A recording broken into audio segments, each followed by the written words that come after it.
शताब्दी वर्ष में हो रही 21st Hindustan times leadership summit में आपका हार्दिक स्वागत है।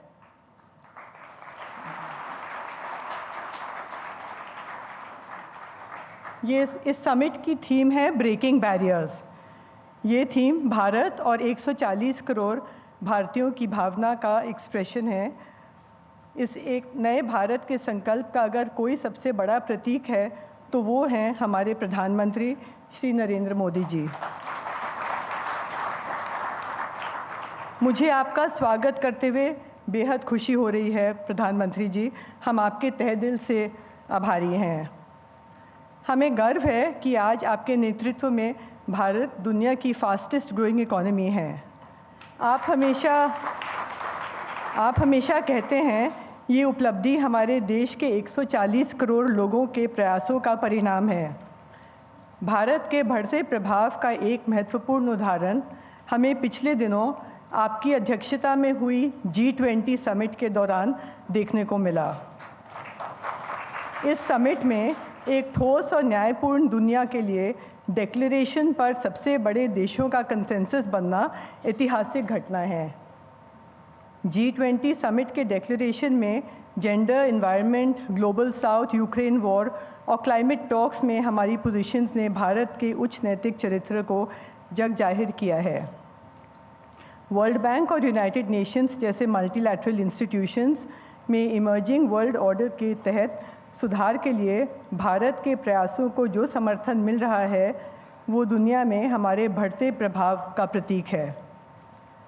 किसी देश की दुनिया की बड़ी ताकत बनने के लिए 4 मुद्दों का ख्याल रखना होता है। इसमें पहला है इकोनॉमिक परफॉर्मेंस। भारत पिछले कई साल से दुनिया की फास्टेस्ट ग्रोइंग इकोनॉमी है। आज भारत विश्व का सर्विस सेक्टर पावर हाउस होने के साथ मैन्युफैक्चरिंग रेवोल्यूशन की ओर भी तेज़ी से कदम बढ़ा रहा है। आईफोन और 5G टेक्नोलॉजी से लेकर फाइटर जेट्स और सैटेलाइट्स तक मेक इन इंडिया का दायरा बढ़ता जा रहा है। 1 लाख स्टार्टअप्स और 100 से भी ज़्यादा यूनिकॉर्न्स के साथ आज भारत का स्टार्टअप इकोसिस्टम विश्व के तीसरे नंबर पर है।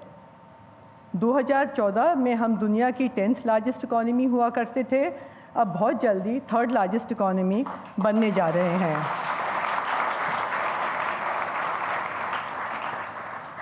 ये बदलती टेक्निक और रिक्वायरमेंट्स का दौर है। दूसरी चुनौती इसी से जुड़ी है कि हम इसमें कैसे सबसे आगे निकलें। भारत ने डिजिटल पब्लिक इंफ्रास्ट्रक्चर के क्षेत्र में इस गौरव को प्राप्त किया है। इंडिया स्टैक UPI और अकाउंट एग्रीगेटर इस्तेमाल में बेहद आसान और क्रांतिकारी हैं। DPI हमारे देश के वेलफेयर और गवर्नेंस आर्किटेक्चर की नींव है। दुनिया के अनेक देश हमारे इन सफल बदलावों से सीख ले रहे हैं। तीसरा मुद्दा है कि सरकार की नीतियां और प्रयासों का देश के नागरिकों पर क्या प्रभाव पड़ता है। टारगेटेड वेलफेयर स्कीम्स की मदद से भारत ने 13.5 करोड़ लोगों को गरीबी से मुक्त किया है। मकान, पाइप्ड वाटर, सस्ते LPG सिलेंडर और किसानों को सीधे कैश ट्रांसफ़र जैसी योजनाओं ने सबसे कमज़ोर तबकों को आर्थिक प्रगति दी है। पिछले साल में जल जीवन मिशन के चलते पाइप्ड वाटर वाले घरों की संख्या 3 करोड़ से बढ़कर 13 करोड़ हो गई है। इस कड़ी में चौथा सवाल ये है कि देश संकट के समय कैसा बर्ताव करता है। कोविड के समय हमारी वैक्सीन मैत्री नीति ने इसके जरिए 3rd वर्ल्ड के कई देशों को वैक्सीन्स देकर उनकी मदद की। यूक्रेन रशिया युद्ध के बाद अब वेस्ट एशिया पर आए संकट में हमारी नुआंस्ड पोजीशंस के जरिए हमने विश्व को विश्वास दिलाया है कि भारत हमेशा सत्य और न्याय के साथ खड़ा रहेगा। आज सुबह चीफ जस्टिस ऑफ इंडिया हमारे बीच थे। हमको एक्सेस टू जस्टिस पर और काम करने की ज़रूरत है क्योंकि लोगों को इंसाफ के लिए लंबा इंतज़ार करना पड़ता है। हेल्थ केयर यूनिवर्सलाइजेशन की दिशा में हमने बहुत प्रगति की है। अब तेज आर्थिक विकास के साथ हमको डायबिटीज़ जैसी लाइफस्टाइल बीमारियां और कैंसर जैसे जानलेवा रोगों पर पहले से ज़्यादा ध्यान देने की ज़रूरत है। आज इस समिट में कैंसर के नए ट्रीटमेंट्स पर हमने एक इंटरेस्टिंग सेशन में हिस्सा लिया। हमें युवा वर्ग के एजुकेशन और स्किल्स देने की चुनौती को भी पूरा करना है। मुझे विश्वास है कि न्यू एजुकेशन पॉलिसी में मदर टंग पर दिए जाने वाले जोर से इस दिशा में काफ़ी मदद मिलेगी। महिलाओं की वर्कफोर्स में हिस्सेदारी बढ़ाने बिना भारत के विकास की कल्पना भी नहीं की जा सकती। यह सुखद है कि भारतीय महिलाएं आज हर क्षेत्र में बढ़ चढ़कर हिस्सा ले रही हैं। इस सिलसिले में हमारी सेना की महिलाओं ने कॉम्बैट और कमांड रोल्स देना बड़ा फैसला है। आज दोपहर तीनों फोर्सेस की 3 महिला अफसरों ने हमसे बात की। नए भारत के निर्माण की इस यात्रा के बारे में विस्तार में से जानने के लिए मैं बहुत गर्व और आदर के साथ प्रधानमंत्री जी को हमें संबोधित करने के लिए आमंत्रित करती हूँ।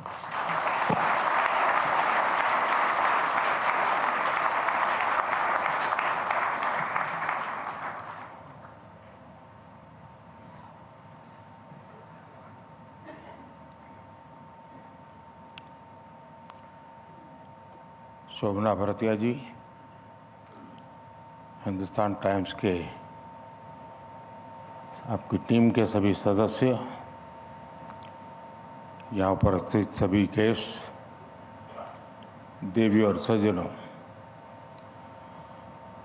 सबसे पहले तो मैं आप सबकी क्षमा चाहता हूँ क्योंकि मैं चुनावी मैदान में था तो वहाँ से आते आते थोड़ी देर हो गई, लेकिन सीधा एयरपोर्ट से पहुँचा हूँ आपके बीच।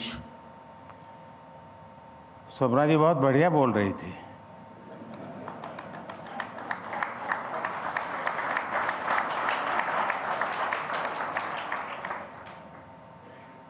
यानी मुद्दे अच्छे थे,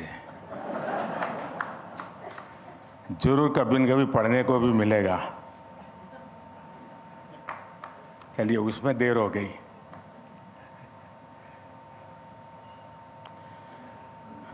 साथियों, आप सबको नमस्कार।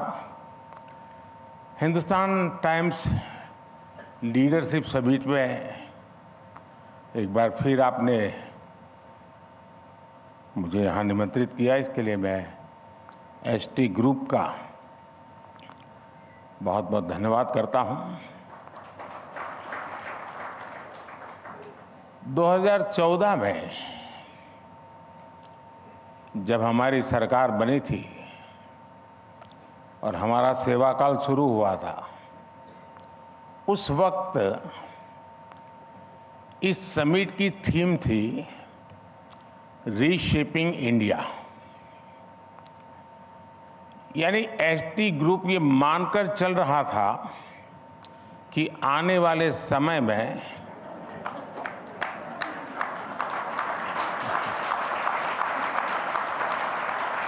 भारत में बहुत कुछ बदलेगा, रीशेप होगा।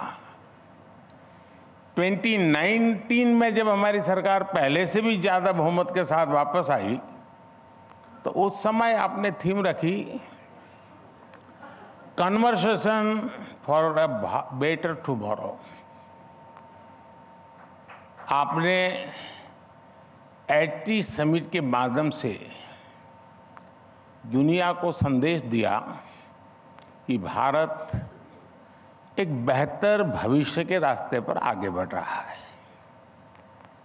अब 2023 में जब देश में अगले वर्ष होने वाले चुनाव की चर्चा हो रही है तो आपकी थीम है बियॉन्ड बैरियर्स।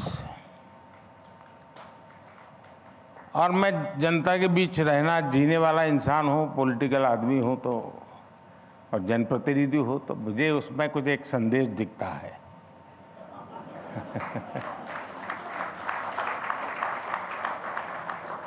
आमतौर पर ओपिनियन पोल चुनाव के कुछ हफ्ते पहले आते हैं और बताते हैं क्या होने वाला है, लेकिन आपने साफ संकेत दे दिया है कि देश की जनता इस बार सारे बैरियर्स तोड़कर हमारा समर्थन करने वाली है।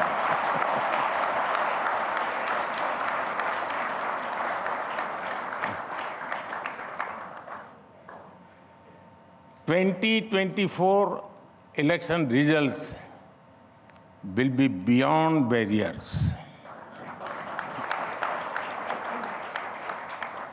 साथियों, रीशेपिंग इंडिया से बियॉन्ड बैरियर्स तक के भारत के इस सफर ने आने वाले उज्जवल भविष्य की नींव गढ़ दी है।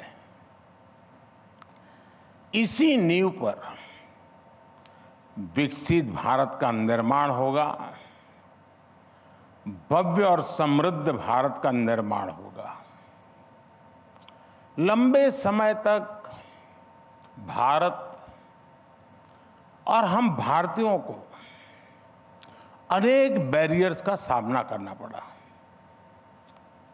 हम पर हुए हमलों और गुलामी के लंबे कालखंड ने भारत को बहुत सारे बंधनों में बांध दिया था।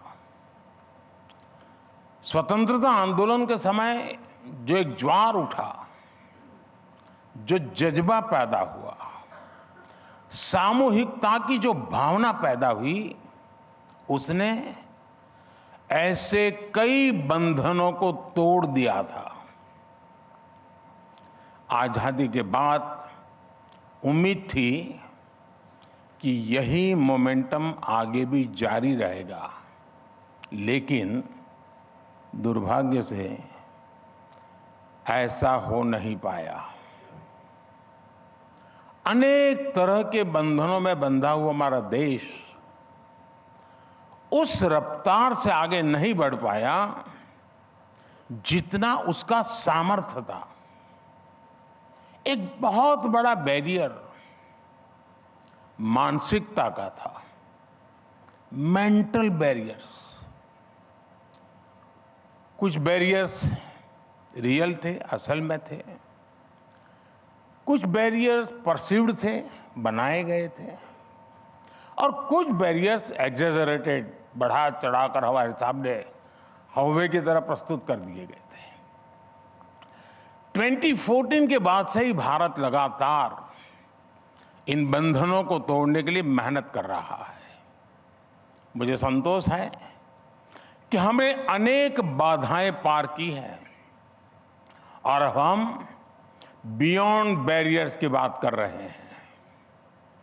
आज भारत हर बैरियर तोड़ते हुए चांद पर वहां पहुंचा है जहां कोई नहीं पहुंचा है।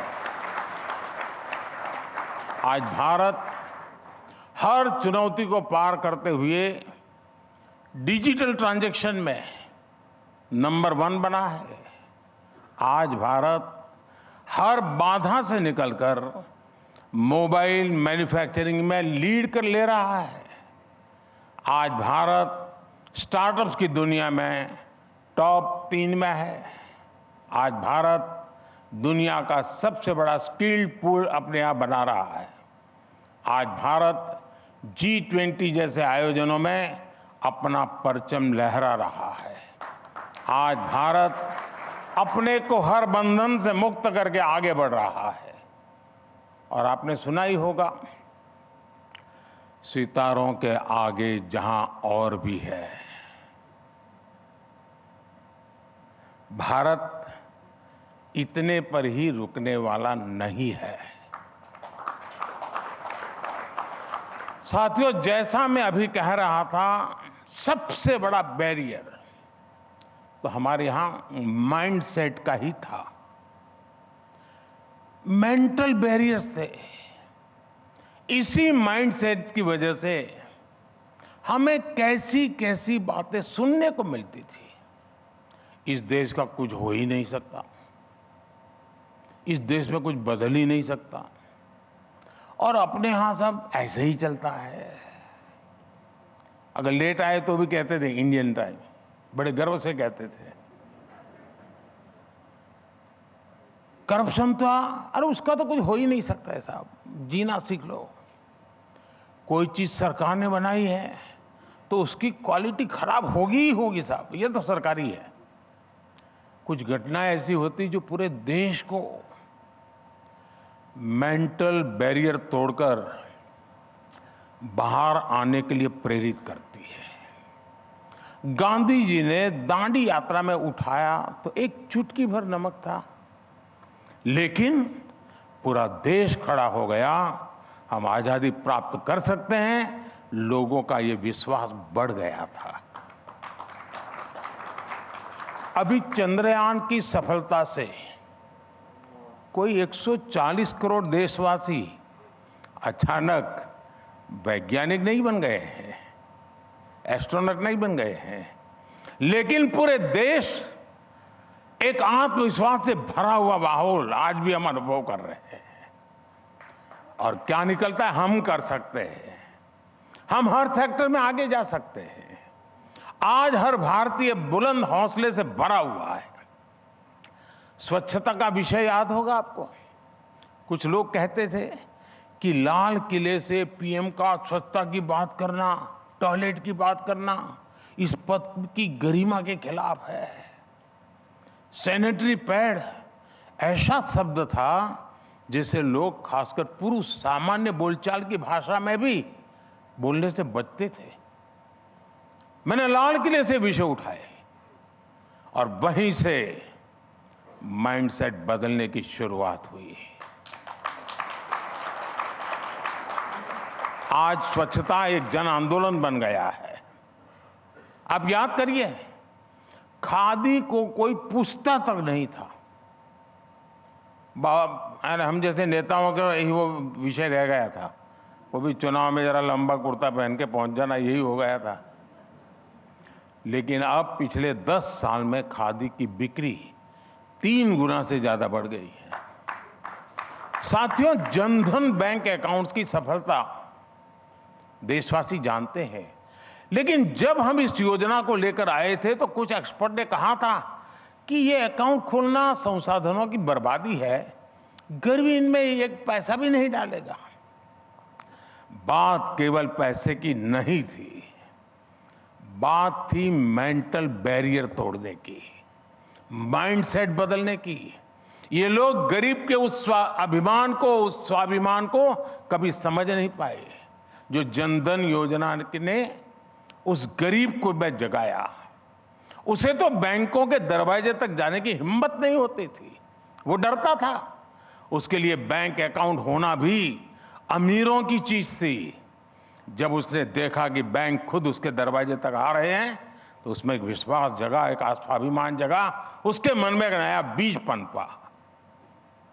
आज वो बड़े अभिमान से अपने जेब में से रुपए कार्ड निकालता है, रुपए कार्ड का इस्तेमाल करता है।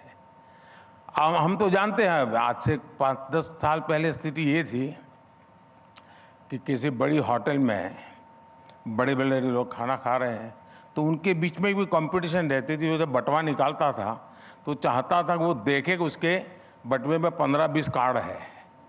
कार्ड दिखाना भी फैशन थी, कार्ड की संख्या स्टेटस विषय था। मोदी ने उसको गरीब के जेब में डाल करके रख दिया था। मेंटल बैरियर कैसे तोड़े जाते हैं दोस्तों। आज गरीब को लगता है कि जो अमीर के पास है वो मेरे पास भी है। इस बीज ने वट वृक्ष बनकर कितने ही फल दिए। एसी कमरों की नंबर और नैरेटिव वाली दुनिया में रहने वाले लोग गरीब के इस मनोवैज्ञानिक सशक्तिकरण को कभी नहीं समझ पाएंगे। लेकिन मैं एक गरीब परिवार से आया हूं, गरीबी को जीकर यहां आया हूं, इसलिए जानता हूं कि सरकार के इन प्रयासों ने कितने सारे बैरियर्स को तोड़ने का काम किया है। माइंडसेट में ये परिवर्तन देश के भीतर ही नहीं, बाहर भी आया है। पहले आतंकी हमला होता था तो हमारी सरकारें दुनिया से अपील करती थी कि हमारी मदद करिए, विश्व मत बनाने के लिए जाना पड़ता था, आतंकियों को रोकिए। हमारी सरकार में आतंकी हमला हुआ तो हमले का जिम्मेदार देश दुनिया भर से खुद को बचाने के लिए गुहार लगाता है। भारत के एक्शन ने दुनिया का माइंडसेट बदला। 10 साल पहले दुनिया सोचती थी कि भारत क्लाइमेट एक्शन के संकल्पों में बाधा है, एक रुकावट है, नेगेटिव है। लेकिन आज भारत दुनिया के क्लाइमेट एक्शन के संकल्पों को लीड कर रहा है, अपने टारगेट को समय से पहले हासिल करके दिखा रहा है। आज माइंडसेट बदलने का प्रभाव हम स्पोर्ट्स की दुनिया में भी देख रहे हैं। लोग खिलाड़ियों को कहते थे, खेल तो रहे हो, लेकिन कैरियर में क्या करोगे, नौकरी का क्या करोगे। सरकारों ने भी खिलाड़ियों को भगवान भरोसे छोड़ दिया था। ना उनकी ज्यादा आर्थिक मदद होती थी और ना ही स्पोर्ट्स इंफ्रास्ट्रक्चर पर ध्यान दिया जाता था। हमारी सरकार ने इस बैरियर को भी हटाया। अब आज एक के बाद एक टूर्नामेंट में हमारे यहां मेडल्स की बारिश हो रही है। फ्रेंड्स, भारत में सामर्थ्य की कमी नहीं है, संसाधनों की कमी नहीं है। हमारे सामने एक बहुत बड़ा और रियल बैरियर रहा है गरीबी का। गरीबी को स्लोगन से नहीं, सॉल्यूशन से ही लड़ा जा सकता है। गरीबी को नारे से नहीं, नीति और नीयत से ही हराया जा सकता है। हमारे यहां पहले की सरकारों की जो सोच रही, उसने देश के गरीब को सामाजिक और आर्थिक रूप से आगे नहीं बढ़ने दिया। मैं मानता हूं, गरीब में खुद इतना सामर्थ्य होता है कि वो गरीबी से लड़ सके और उस लड़ाई में जीत सके। हमें उसे सपोर्ट करना होता है, उसे मूलभूत सुविधाएं देनी होती है, उसे एम्पावर करना होता है। इसलिए हमारी सरकार ने इन बाधाओं को तोड़ने के लिए गरीब को एम्पावर करके उस काम को हमने सर्वोच्च प्राथमिकता के रूप में लिया। हमने न सिर्फ लोगों का जीवन बदला, बल्कि गरीबों को गरीबी से उबरने में मदद भी की। इसके परिणाम आज देश स्पष्ट देख रहा है। और अभी शोभना जी बता रही थी, सिर्फ 5 वर्षों में 13 करोड़ से ज्यादा लोग गरीबी से बाहर आए हैं। यानी हम कह सकते हैं कि 13 करोड़ लोगों ने अपनी गरीबी के बैरियर को तोड़ा और देश के नियो मिडिल क्लास में शामिल हुए हैं। साथियों, भारत के विकास के सामने एक बहुत बड़ा रियल बैरियर रहा है परिवारवाद और भाई भतीजावाद का। वही आदमी आसानी से आगे बढ़ पाता था जो किसी खास परिवार से जुड़ा हो या फिर किसी शक्तिशाली आदमी को जानता हो। देश के सामान्य नागरिक की कहीं कोई पूछ नहीं थी। चाहे खेल हो, विज्ञान हो, राजनीति हो या पद्म सम्मान हो, देश के सामान्य मानवी को लगता था कि अगर वो किसी बड़े परिवार से नहीं जुड़ा है तो उसके लिए सफल होने की संभावना बहुत कम है। लेकिन आपने बीते कुछ सालों में देखा है कि इन सभी क्षेत्रों में देश का सामान्य नागरिक अब एम्पावर्ड और एनकरेज फील करने लगा है। अब उसे इसकी चिंता नहीं होती कि उसे किसी ताकतवर आदमी के यहां चक्कर लगाने होंगे, उसकी सहायता लेनी होगी। Yesterday's unsung heroes are country's heroes today. Friends, Bharat में वर्षों तक आधुनिक इंफ्रास्ट्रक्चर की कमी हमारे विकास के रास्ते में एक बड़े और रियल बैरियर के समान रही है। हमने इसका समाधान निकाला है। भारत में दुनिया की सबसे बड़ी इंफ्रास्ट्रक्चर बिल्डिंग ड्राइव शुरू हुई। आज देश में अभूतपूर्व इंफ्रास्ट्रक्चर डेवलपमेंट हो रहा है। मैं आपको कुछ उदाहरण दूंगा जिससे आपको भारत के स्पीड और स्केल का अंदाजा लगेगा।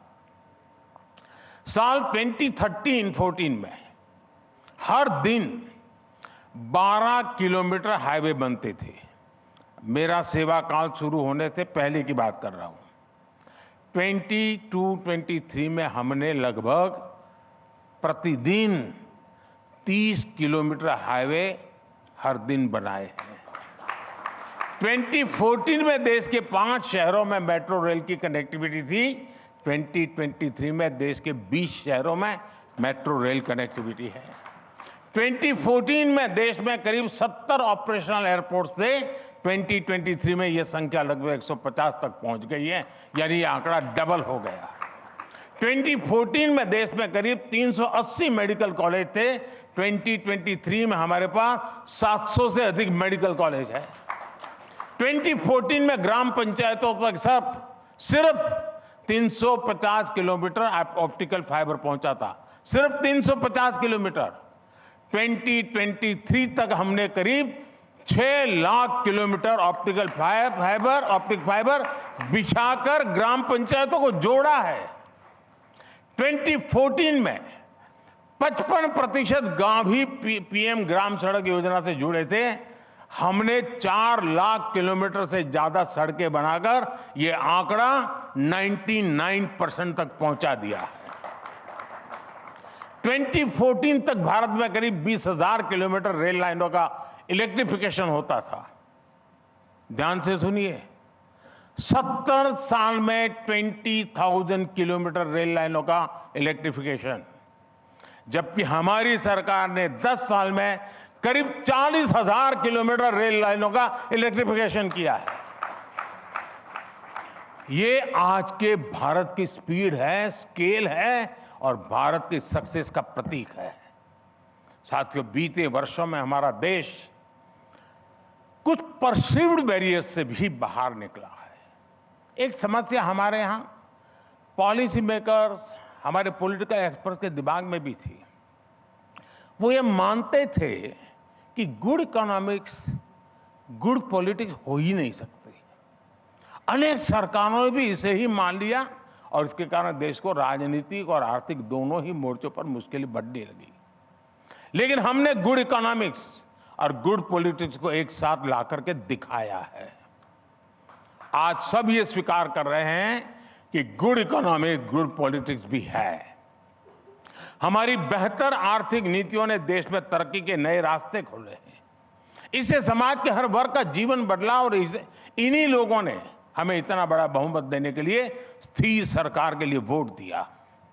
चाहे जीएसटी हो, चाहे बैंकिंग क्राइसिस का समाधान हो, चाहे कोविड संकट से निकलने के लिए बनाई गई नीतियां हो, हमने हमेशा उन नीतियों को चुना जो देश को लॉन्ग टर्म सॉल्यूशन दे और सिटीजन्स को लॉन्ग टर्म फायदे की गारंटी दे। साथियों, परसीव्ड बैरियर्स का एक और उदाहरण है महिला आरक्षण बिल। दशकों तक लटकने के बाद ऐसा लगने लगा था कि बिल कभी पास नहीं होगा, लेकिन अब यह बाधा भी हमने पार कर ली है। नारी शक्ति बंधन अधिनियम आज एक सच्चाई है। फ्रेंड, आपसे बात करने शुरुआत में मैंने एक और विषय कहा था, एक्सैजरेटेड बैरियर्स की भी बात की थी। हमारे देश में कुछ बाधाएं, कुछ समस्याएं ऐसी भी रही जिन्हें पहले की सरकारों द्वारा और पंडितों के द्वारा, विवाद करने वाले लोगों के द्वारा अपने राजनीतिक स्वार्थ के लिए ऐसा बड़ा हवा खड़ा कर दिया था, ऐसा बड़ा बना दिया था। उदाहरण के लिए, जब भी कोई आर्टिकल 370 को जम्मू कश्मीर से हटाने की बात करता था तो अनेकों बातें मैदान में आ जाती। एक तरह से मनोवैज्ञानिक दबाव बना दिया था कि अगर ऐसा हुआ तो आसमान जमीन पर आ जाएगा। लेकिन 370 की समाप्ति ने उस पूरे इलाके को समृद्धि और शांति और विकास के नए रास्ते खोल दिए। लाल चौक की तस्वीरें बताती हैं कि कैसे जम्मू कश्मीर का कायाकल्प हो रहा है। आज वहां टेररिज्म का अंत हो रहा है, टूरिज्म लगातार बढ़ रहा है। जम्मू कश्मीर विकास की नई ऊंचाइयों पर पहुंचा है। ये हमारा पहुंचे, इसके लिए भी हमारा कमिटमेंट है। साथियों, यहां मौजूद अनेक लोग मीडिया के क्षेत्र से हैं। हम तक ब्रेकिंग न्यूज पहुंचाने वाले मीडिया की प्रासंगिकता बहुत अधिक रही है। समय पर ब्रेकिंग न्यूज देने की परंपरा तो ठीक है, लेकिन ये एनालिसिस भी जरूरी है कि पहले किस तरह की ब्रेकिंग न्यूज होती थी। और अब क्या होती है? 2013 से 2023 के बीच भले ही एक दशक का समय बीता हो, लेकिन इस दौरान आए बदलावों में जमीन और आसमान का अंतर है। जिन लोगों ने 2013 में इकोनॉमी को कवर किया है, उन्हें याद होगा कि कैसे रेटिंग एजेंसीज भारत की जीडीपी ग्रोथ फोरकास्ट का डाउनवर्ड रिवीजन करती थी। लेकिन 2023 में बिल्कुल विपरीत हो रहा है। अंतर्राष्ट्रीय संस्थाएं और रेटिंग एजेंसीज अब हमारी ग्रोथ फोरकास्ट का अपवर्ड रिवीजन कर रही है। 2013 में बैंकिंग सेक्टर की सस्ता हालत की न्यूज आती थी, लेकिन अब 2023 में हमारे बैंक अपने बेस्ट एवर प्रॉफिट्स और परफॉर्मेंस को दिखा रहे हैं। 2013 में देश में अगस्ता वेस्टलैंड हेलीकॉप्टर घोटाले की खबरें छाई रहती थी, लेकिन 2023 में अखबार और न्यूज चैनल्स में चलता है कि भारत का डिफेंस एक्सपोर्ट अब रिकॉर्ड हाई पर पहुंच गया है। 2013-14 की तुलना में इसमें 20 गुना से ज्यादा की बढ़ोतरी हुई है। रिकॉर्ड स्कैम से रिकॉर्ड एक्सपोर्ट तक हमने एक लंबा रास्ता तय किया है। साथियों, 2013 में आपको ऐसे कई नेशनल और इंटरनेशनल पब्लिकेशन मिल जाएंगे जो हेडलाइन देते थे कि कठिन आर्थिक स्थितियों के कारण मिडिल क्लास के सपने तबाह हो गए हैं। लेकिन साथियों, 2023 में बदलाव कौन कर रहा है? चाहे स्पोर्ट्स हो, स्टार्टअप हो, स्पेस हो या टेक्नोलॉजी हो, देश का मिडिल क्लास हर विकास यात्रा में सबसे आगे खड़ा नजर आता है। बीते कुछ वर्षों में भारत के मिडिल क्लास ने तेजी से प्रगति की है। उनकी इनकम बढ़ी है, उनका आकार बढ़ा है। 2013-14 में करीब 4 करोड़ लोग इनकम टैक्स रिटर्न फाइल करते थे। 2023-24 में यह संख्या डबल हो गई है और 7.5 करोड़ से अधिक लोगों से इनकम टैक्स रिटर्न फाइल किए हैं। टैक्स इंफॉर्मेशन से जुड़ी एक स्टडी बताती है कि 2014 में जो मीन इनकम 4.5 लाख रुपए से भी कम थी, वो 2023 में 13 लाख रुपए तक बढ़ गई है।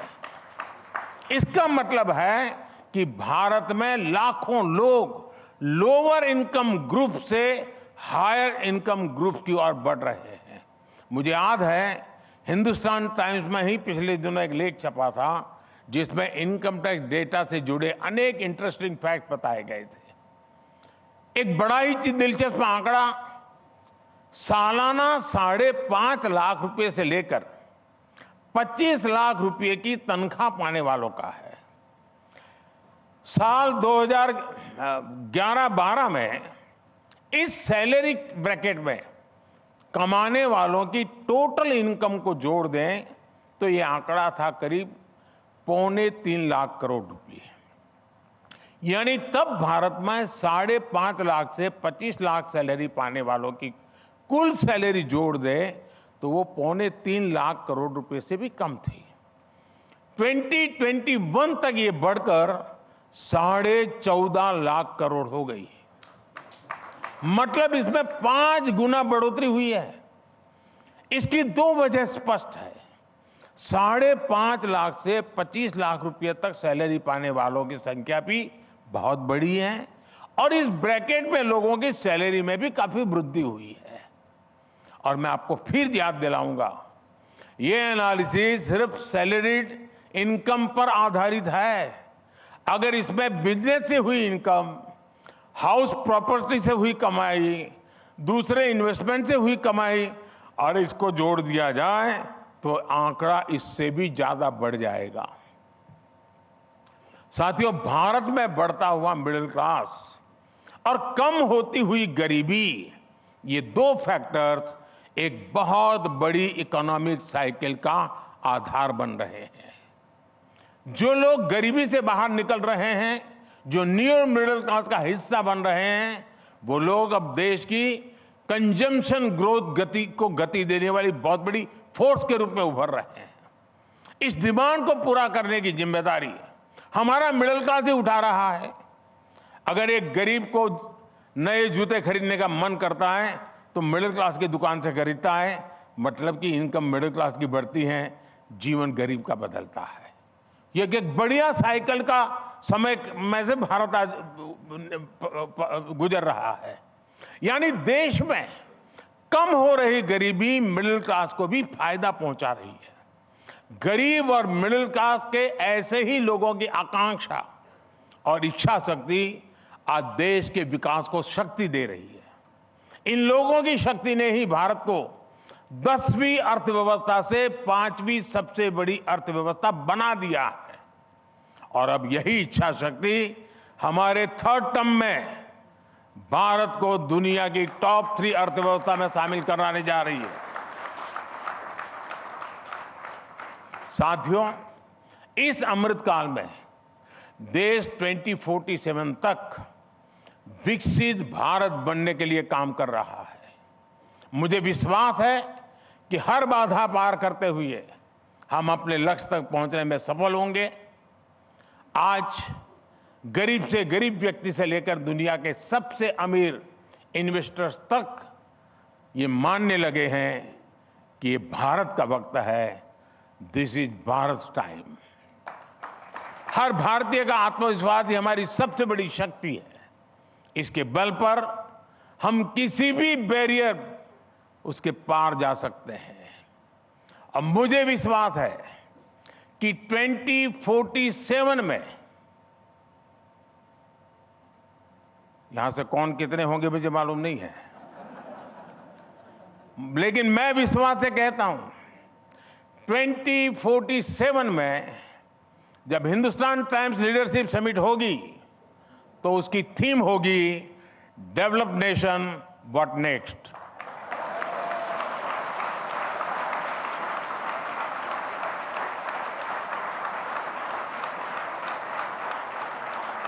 एक बार फिर इस समिट के लिए आप सभी को मेरी ढेर सारी शुभकामनाएं। बहुत बहुत धन्यवाद।